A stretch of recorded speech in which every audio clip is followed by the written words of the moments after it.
महाराष्ट्रातील प्रत्येक अपडेट जाणून घेण्यासाठी आजच मेट्रो रायगडच्या सोशल मीडिया प्लॅटफॉर्मला लाईक, फॉलो आणि सबस्क्राइब करा। उरण तालुक्यातील करंजा येथून मच्छीमारीसाठी निघालेली तुळजाई नावाची बोट खांदेरी किल्ल्याजवळ समुद्रात उलटल्याने मोठी दुर्घटना घडली होती। या दुर्घटनेत 5 मच्छीमार कित्येक तास पाण्यात पोहून किनाऱ्यावर आल्याने बचावले होते। मात्र यातील 3 मच्छीमार बेपत्ता झाले होते। त्यांचं शोध कार्य गेली 2 दिवस अविरत चालू होतं। अखेर बेपत्ता मच्छीमार सापडल्याची माहिती मिळतेय। तुळजाई बोट ही मनोहर गणपत कोळी यांच्या मालकीची असून ती सकाळी सुमारे 7 वाजता करंजा बंदरातून समुद्रात मच्छीमारीसाठी निघाली होती।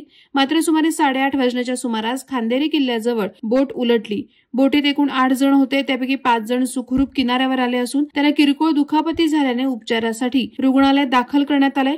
या दुर्घटनेत नरेश राम शेलार, धीरज कोळी आणि मुकेश यशवंत पाटील हे 3 बेपत्ता होते। सलग 2 दिवस ड्रोनच्या माध्यमातून बेपत्ता तिघांना शोधण्याचं काम युद्धपातळीवर सुरू होतं। अखेर या तिघांचं शव अलिबागमधील सासवणे आणि किहीम किनाऱ्याच्या परिसरात सापडल्याचं प्राथमिक वृत्त मिळतंय। या घटनेनंतर पोलीस विभाग, स्थानिक प्रशासन आणि मत्स्य व्यवसाय विभागाकडून तातडीनं आधुनिक तंत्रज्ञानाच्या मदतीनं शोध आणि बचाव कार्य सुरू करण्यात आलं होतं। यामध्ये ड्रोन कॅमेऱ्याने महत्वाची भूमिका बजावली। मात्र 3ही मच्छीमार मृत स्वरूपात सापडल्याने बेपत्ता व्यक्तींच्या नातेवाईकांवर शोककळा पसरली आहे। या दुर्घटनेमुळे उरण परिसरात हळहळ व्यक्त केली जात असून मच्छीमारांमध्ये भीतीचं वातावरण निर्माण झालंय। Subscribe now and press the bell icon. Never miss an update.